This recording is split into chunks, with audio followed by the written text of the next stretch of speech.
Queríamos saber cómo ves que va a ser la evolución de los salarios a fin de año, o este año con los meses que siguieron, y si tienen alguna estimación más actualizada de cuánto perdió el poder adquisitivo con el gobierno de Macri.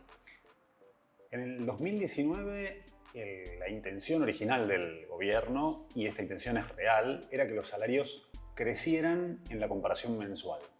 Es decir, que mes a mes la evolución del salario nominal le fuera ganando a la inflación, con el objetivo de llegar a las elecciones de agosto en un escenario donde pudieran sostener con algún grado de credibilidad y de respaldo en los números la leyenda de lo peor ya pasó, el salario real está creciendo, esto tenemos que revalidarlo en las urnas y de esta manera seguir con esta trayectoria, este sendero de crecimiento y de bienestar hacia el futuro. Ese era un poco el relato original que tenía en mente el gobierno y por eso es real que tenían la intención de que el salario real fuera creciendo en la comparación mensual.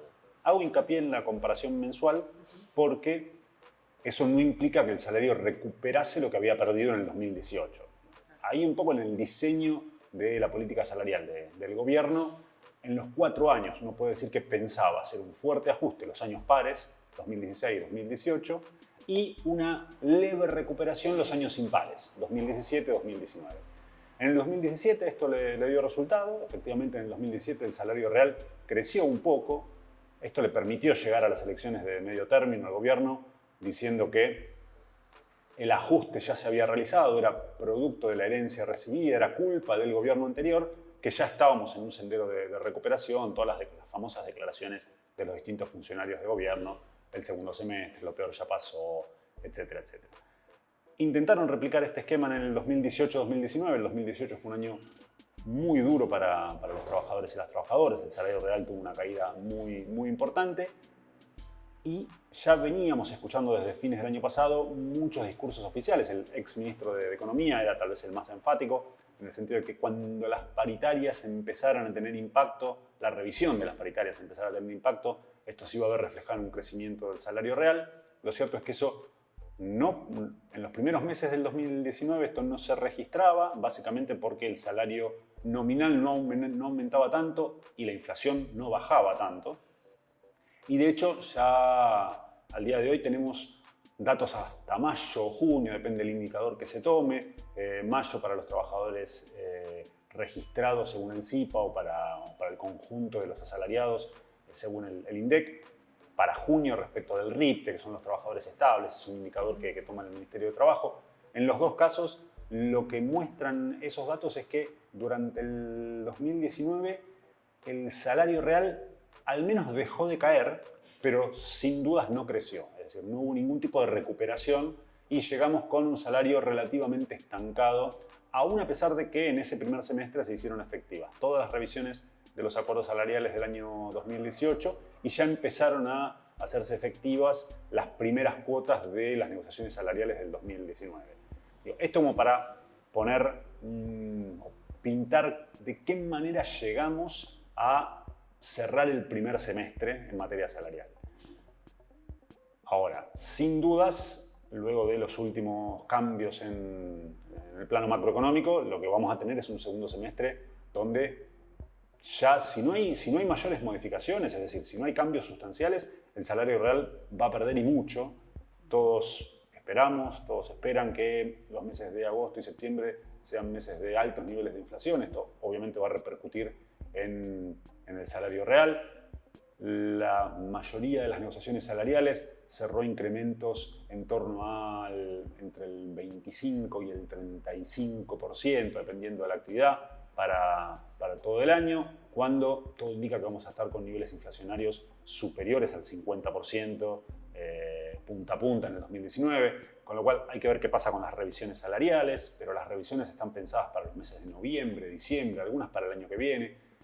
Todo indica que si no hay cambios sustanciales, vamos a estar frente a un nuevo ajuste y muy fuerte sobre el salario real en el segundo semestre del 2019, que se suma a un ajuste de mediano plazo sobre el costo de la fuerza laboral, que fue, a esta altura del partido, podríamos decir, un objetivo explícito de la política laboral y macroeconómica del gobierno nacional, de la gestión de Cambiemos. Con los datos al mes de junio, en comparación con el 2015, estamos hablando de una caída de casi el 20% del salario real para los trabajadores registrados del sector privado. Hay que ver luego cómo esto impacta en los trabajadores del sector público, en los trabajadores no registrados, en el sector cuentapropista, pero el dato que tenemos duro es el dato de los asalariados registrados del sector privado y da cuenta de una caída de casi el 20% a junio de este año. Insisto, sobre eso vamos a tener que volver a recalcular lo que puede ser el impacto de los mayores niveles inflacionarios que se van a registrar en el segundo semestre del año y que, al menos por ahora, no tienen previstas ningún tipo de contrapartida en materia de revisión de los acuerdos salariales, al menos hasta el mes de noviembre, hasta los meses de noviembre, diciembre, que es cuando empiezan a generarse los mecanismos de revisión salarial en muchas de las actividades que cerraron acuerdos en los primeros meses del año. Decía sobre los trabajadores no registrados, o sobre todo la masa de empleados más precarios. ¿Hay alguna forma de estimar en qué situación están? Porque son los que están menos protegidos, ¿no? Siempre, en relación a los que están registrados y tienen formas de acordar, ¿no? Paritarias. Sí, históricamente, el relevar la situación de los trabajadores y trabajadoras no registrados fue lo que presentó mayores dificultades metodológicas. Hay una serie salarial del INDEC que releva los ingresos de los asalariados y asalariadas no registrados. Es una serie que tiene algunos problemas metodológicos, de hecho viene con cierto rezago, no corresponde a la misma temporalidad que los asalariados registrados, tanto del sector privado como del sector público. Lo que muestra esta serie es que efectivamente la caída de los ingresos, la caída salarial en este sector es un poco mayor que la de los asalariados registrados, pero es un dato que hay que tomar con bastantes prevenciones. Lo que sí es cierto es que en términos de los valores absolutos, sí, perciben ingresos muy inferiores a los que percibe el conjunto de los asalariados registrados, formales. Y esto se ve, por ejemplo, cuando el INDEC pregunta los rangos de ingresos. Estamos hablando de que casi el 40%, el 35% de los ocupados percibe ingresos mensuales provenientes de su ocupación principal inferiores al salario mínimo vital y móvil, que hoy está en 12.500 pesos. Claro. Es una suma extremadamente exigua. Bueno, hay un 35% de los ocupados que percibe ingresos inferiores aún a esa suma exigua que es el salario mínimo vital y móvil. Estamos hablando de asalariados, asalariadas no registrados, estamos hablando de cuentapropistas de subsistencia, obviamente, pero bueno, es una masa muy importante de trabajadores y trabajadoras que tienen niveles de ingresos extremadamente bajos. Y a los que no les llega el acuerdo del salario mínimo vital y móvil, están totalmente desprotegidos aún de ese mínimo tan bajo, ¿no? Sí, exactamente. En esos casos, en esos sectores, lo que ha tenido efectos mucho más importantes han sido otros mecanismos de transferencia de ingresos, fundamentalmente la asignación universal por hijo, que en esos sectores sí tiene un impacto.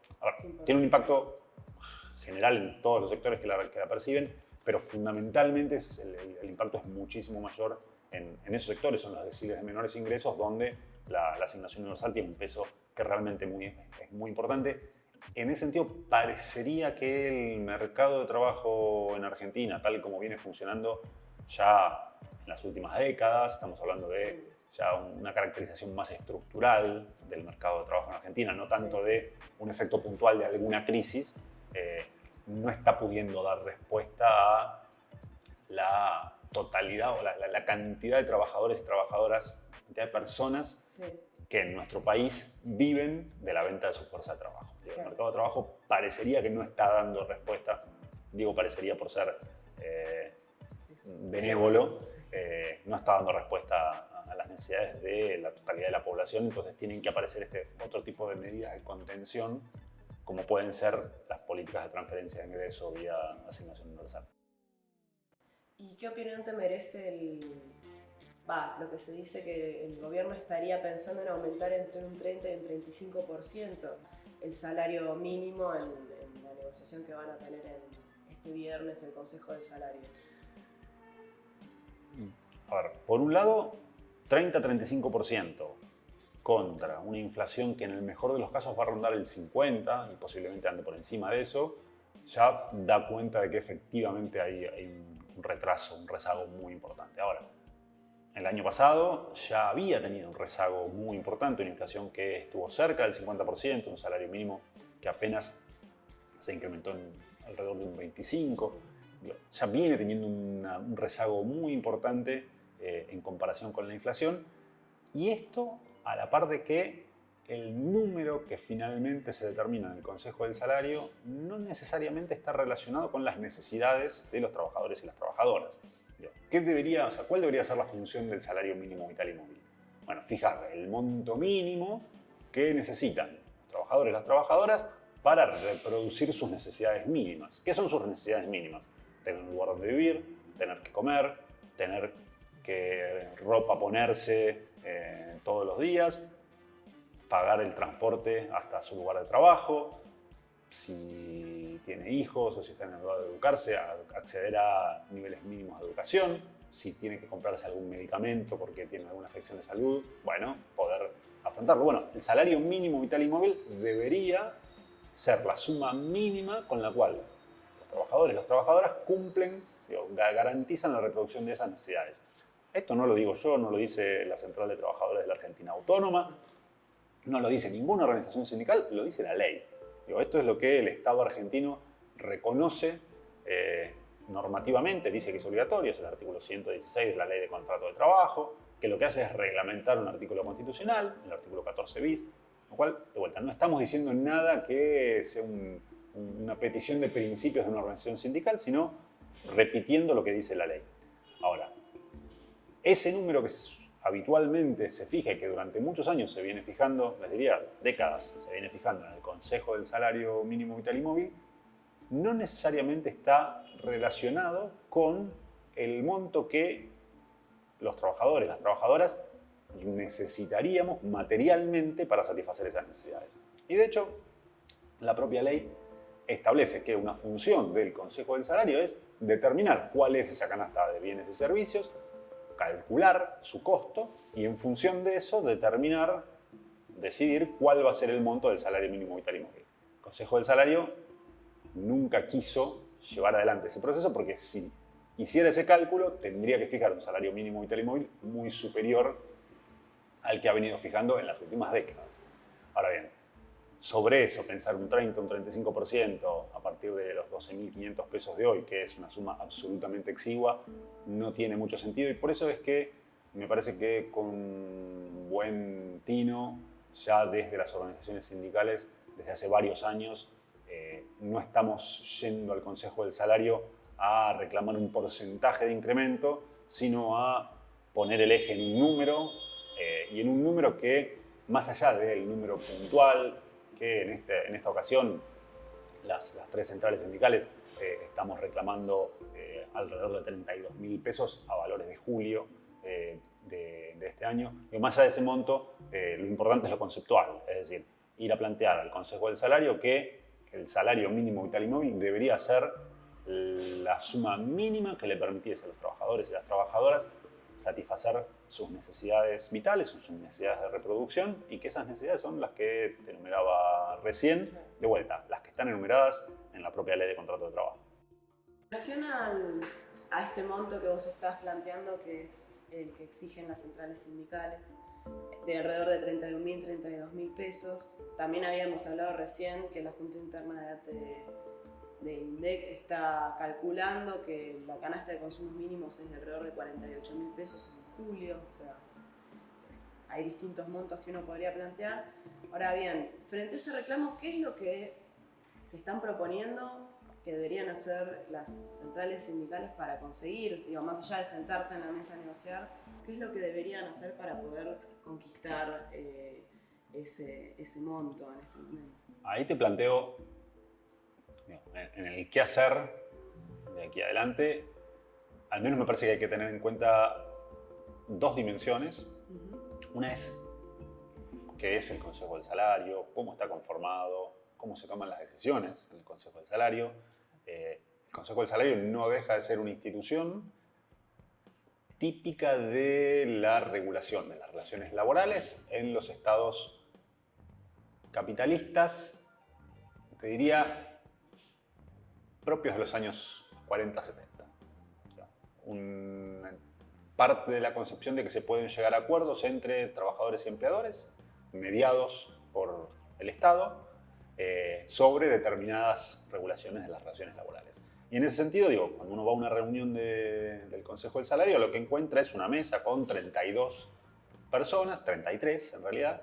Una es el ministro de Trabajo, en este caso el ministro de Producción y Trabajo, 16 representantes de cámaras patronales, 16 representantes de centrales sindicales. En ese escenario, uno podría preguntarse si ese es el ámbito propicio para tratar de generar un cambio radical en la política de ingresos de un determinado mercado de trabajo, en un determinado contexto temporal, o no. Me parece que esa pregunta hay que hacérsela porque si no tal vez terminemos pidiéndole al Consejo del Salario que haga cosas que jamás podría hacer. Entonces me parece que ese es un dato que sí hay que tener en cuenta. Y hay una discusión bastante más interesante que se viene y en todo caso, digo, y esto es parte de una discusión más estratégica dentro del conjunto de la clase, que es cómo nos vamos preparando para un escenario post 10 de diciembre que todavía no sabemos de dónde va a partir, pero que sí sabemos que va a ser muy complejo, que va a estar condicionado por múltiples tensiones. Me parece que ahí hay... A ver, no está mal, digo, yo no acuerdo con esta idea de hagamos la plancha hasta el 10 de diciembre, definitivamente, pero al mismo tiempo también pensar cuáles son las acciones que uno va a llevar adelante de cara a lo que viene, porque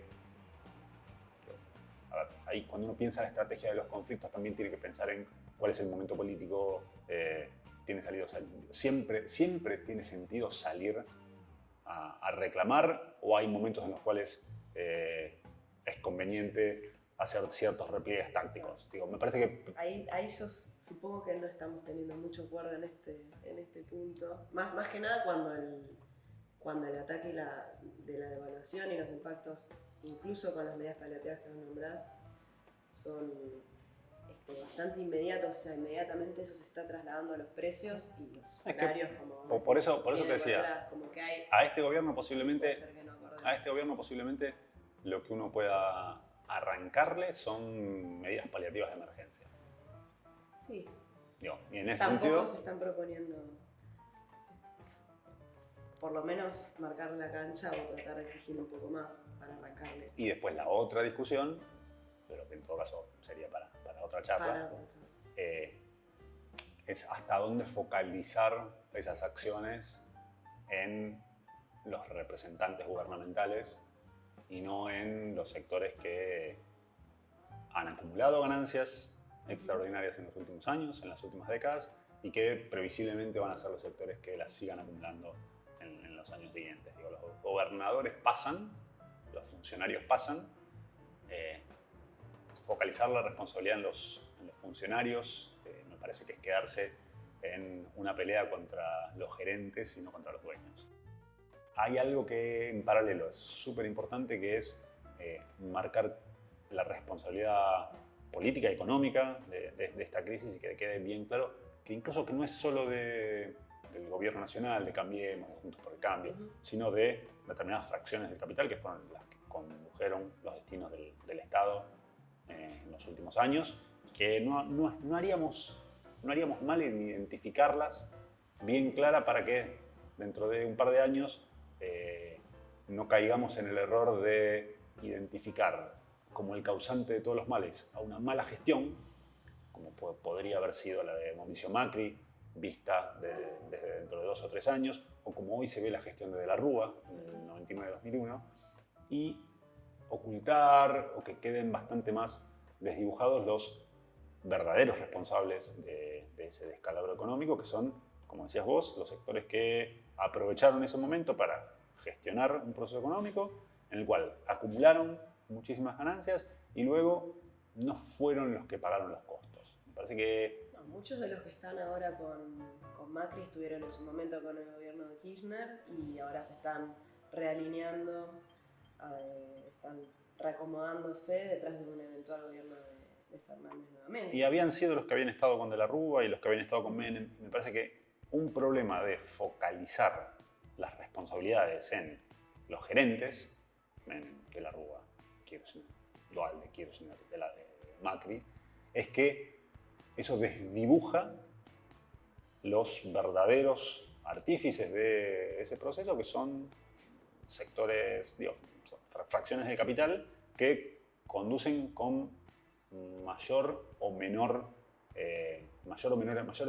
mediaciones los destinos del Estado. Y digo esto de mayores o menores mediaciones porque tampoco es menor, digo, no es lo mismo que la administración del Estado esté en manos de funcionarios, de mediadores, o que esté en manos de los propios dueños del capital. Me parece que lo que vivimos en estos casi 4 años fue un experimento interesante de el Estado administrado por sus propios dueños y no por funcionarios, y no haríamos mal en identificar a esos dueños como los verdaderos responsables y no tanto a las personas. Digo, acá el problema no es Macri, acá el problema no es Michetti, no es Bullrich, sí lo son, obviamente, pero ellos son los dueños de la Argentina sin mediaciones. Digo, identificar el problema no es Macri, el problema es Socma, el problema no es Aranguren, el problema es Shell. Ese tipo de identificaciones sería bastante más interesantes para enfrentar algunos desafíos que se van a dar seguramente en una nueva gestión de gobierno, donde no va a estar Aranguren, no va a estar Macri, pero seguramente van a estar Shell, va a estar IEXA, van a estar las empresas. Pampa Energía, exactamente. Digo, me parece que por ahí esa discusión, digo, focalizar en los nombres de las empresas más que en los nombres de los gerentes, nos serviría muchísimo para los conflictos que seguramente se van a dar más temprano que tarde en cualquier nueva gestión de gobierno.